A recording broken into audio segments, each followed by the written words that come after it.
जमाल नासिर साहब, आपकी लेबॉर्ट्री में भी टेस्ट हो रहा है, पिंडी में आपकी सिर्फ हो रहा है, लेकिन आप ये मानेंगे कि इस वक्त पाकिस्तान में कोरोना वायरस के टेस्ट बहुत कम हो रहे हैं, उतने नहीं हो रहे जितने होने चाहिए?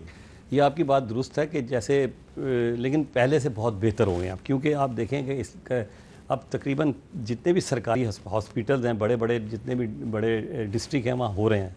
तो अब तादाद पहले से बेहतर, लेकिन अभी भी कम है। अभी भी कम है। वजह क्या, क्यों कम है? क्योंकि एनडीएमए के चेयरमैन कहते हैं कि हमारे पास तो तकरीबन 8 लाख के करीब टेस्ट किट्स हैं। सर, एनडीएमए के चेयरमैन भी अपनी जगह ठीक कह रहे हैं। मसला ये हो रहा है कि ये जब से क्राइसिस शुरू हुआ है, आपको पता है सारा यूरोप बंद हो गया, इवन इंग्लैंड, और ये मेन मशीनें और किटें जो थी ये सारी यूरोप, जर्मनी ख़ास तौर पे आती थी।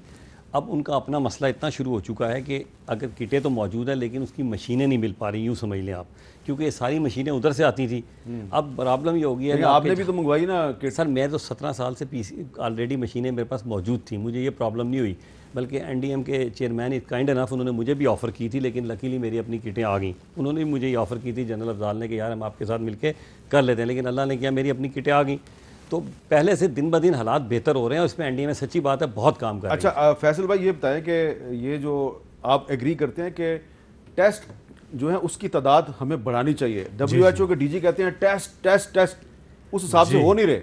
नहीं, अभी तो इंशाल्लाह बढ़ा रहे हैं, और जिस डॉक्टर साहब ने बिल्कुल ठीक है, आए दिन इम्प्रूवमेंट आ रही है और गवर्नमेंट पूरी कोशिश कर रही है, एनडीएम में भी सारे, और टेस्टिंग कैपेसिटी हमारी दिन ब दिन बढ़ती जा रही है और बढ़नी चाहिए, और इस पर पूरी तवज्जो के साथ इस वक्त हुकूमत काम कर रही है। यहाँ पे मैं वफाकी हुकूमत को एक और क्रेडिट भी दूंगा और सूबाई हुकूमतों को भी दूंगा, पंजाब को, खैबर पख्तूनख्वा को ख़ास तौर पे, बलूचिस्तान के लोग भी काम कर रहे हैं। सिंध पे मैं आता हूँ, बात करता हूँ, उन पे भी बात करते हैं, लेकिन जो वफाक को पहले क्रेडिट क्यों, क्योंकि जिस तरह से प्राइम मिनिस्टर इसको लीड कर रहे हैं और रोज़ाना की बेसिस पे टेक्निकल मीटिंग्स हो रही हैं, किधर क्या कमी है, क्या करना है, इतनी अटेंशन टू डिटेल काम। और आज भी किसी ने पूछा कि आप इतना काम कर रहे हैं तो आप क्यों नहीं एहतियात कर रहे? तो प्राइम मिनिस्टर जो है उन्हें कौम की फ़िक्र है, वो कौम के लिए पूरी तरह से काम कर रहे हैं, क्वारंटीन सेंटर्स के दौरे भी कर रहे हैं, देख रहे हैं कि क्या सहूलियात हैं क्या नहीं। अब हमने ऐसे नहीं देखा पहले कभी कि इस तरह से, इस डेडिकेशन के साथ किसी लीडर ने काम लेकिन मुझे भी एक मौका मिला, मुझे national command and operation centre में मैंने परसों 2 घंटे गुजारे, असद उमर साहब उसको प्रिजाइड कर रहे थे। वहाँ पर असद उमर साहब ने जो कहा, फिर वो मैंने कैपिटल टॉक में वो चलाया भी, उन्होंने कहा कि सिंध हुकूमत भी हमारे साथ तावन कर रही है, और गिलगित बल्तिस्तान जहाँ पर नून लीग है, हाफिज़ हफीज़ुर रहमान साहब, और आज़ाद कश्मीर के प्राइम मिनिस्टर, उनका ताल्लुक भी नून लीग से है, राजा फारूक हैदर साहब, उन्होंने कहा ये भी हमारे साथ बहुत तावन कर रहे हैं। और असद उमर साहब ने बड़ी तारीफ़ की सिंध गवर्नमेंट की और सिंध के चीफ मिनिस्टर की, लेकिन बाकी लोग गवर्नमेंट के नहीं, फेडरल गवर्नमेंट के बाकी लोग तारीफ़ नहीं करते सिंध की।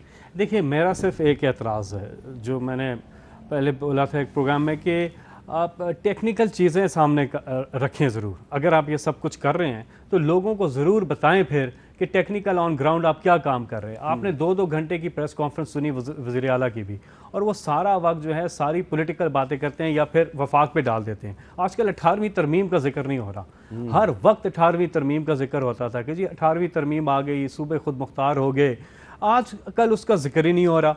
अगर सूबाई खुद मुख्तारी है तो फिर आप हर चीज़ पे वफाक पे क्यों डालते हैं? वफाक तो काम कर रहा है, सिंध में भी काम कर रहे हैं। आप देखें हमारे जो गवर्नर इमरान इस्माइल हैं वो ज़्यादा एक्टिव आपको दिखाई देंगे सिंध में, प्रैक्टिकल की बात कर रहा हूँ, प्रेस कॉन्फ्रेंस वगैरह। और लॉकडाउन के डिसीजन में शामिल थे वो, जो सिंध गवर्नमेंट ने लॉकडाउन का डिसीजन किया था उसमें वो शामिल थे। देखें, उस सूबे का फैसला था तो जो भी है, लेकिन हमें लॉकडाउन का तो फैसला करते वक्त बिल्कुल लोगों के जो गरीब लोग हैं उनकी फ़िक्र, ख़ासतौर पे सिंध में जो दही आबादी है उसको ज़रूर जहन में रखना चाहिए। वहाँ पे बहुत बहुत ज़्यादा मसले हैं। यहाँ पे मैं 18वीं तरमीम की बात कर रहा था। यहाँ पे हमें पता है कि खैबर पख्तूनख्वा के वज़ीर सेहत कौन है, क्योंकि वो बड़े एक्टिव हैं। हमें पता है कि पंजाब की वज़ीर सेहत कौन है, एक्टिव है। लेकिन सिंध के वज़ीर सेहत में अभी कई लोगों से अगर पूछूँ, यहाँ पर भी जो कैमरा मैन है या बाहर लोग हैं, तो उन्हें गूगल करना पड़ेगा वज़ीर सेहत का नाम। तो गुजारिश ये है कि जब 18वीं तरमीम के बाद सूबाई मुख्तारी है तो प्लीज़ आप जो है प्रैक्टिकल काम करें और फिर प्रेस कॉन्फ्रेंस जरूर करें, उसमें बताएं कि टेक्निकल आपने क्या क्या चीज़ें की हैं। जिस तरह हम आके रोज़ बताते हैं कि ये डॉक्टर साहब ने भी कहा कि टेस्टिंग कैपेसिटी बढ़ाई जा रही है। कुछ कहना चाह रहे हैं डॉक्टर साहब? जी डॉक्टर साहब। हामिद मीर साहब, इस सीरियस मसले पे भी अनफॉर्चुनेटली मैं तो हर जगह ये देखता हूँ कि सियासत ही हो रही है। मैं आपको बता रहा था, बीच में बात रह गई, 54th डे पे डॉक्टर साहब ने कहा था तो उनके लिए 54th डे पे यूएसए में 4,500 केसेस थे, 69 डेथ्स थी। ठीक है जी। और 54th डे पे हमारे यहाँ 8,000 केसेस थे, 168 डेथ हैं।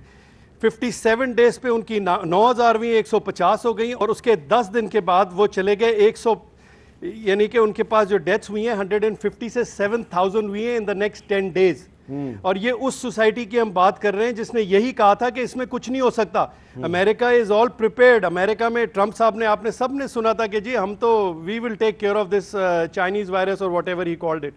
इशू सर ये है कि हो सकता है मैं गलत हूँ, हो सकता है हम सारे डॉक्टर्स जो बैठे हैं जो इस चीज़ से डील कर रहे हैं वो गलत हो, लेकिन मैं आपको फैक्ट्स बता रहा हूं कि आपकी अगर वेंटिलेटर, आपने डॉक्टर साहब ने कहा 17 वेंटिलेटर पिंडी जैसे शहर में, मुझे बताएं पिंडी की आबादी कितनी है सर और एक्सपेक्टेड नंबर्स कितने होंगे, तो 17 वेंटिलेटर तो पता भी नहीं चलेंगे।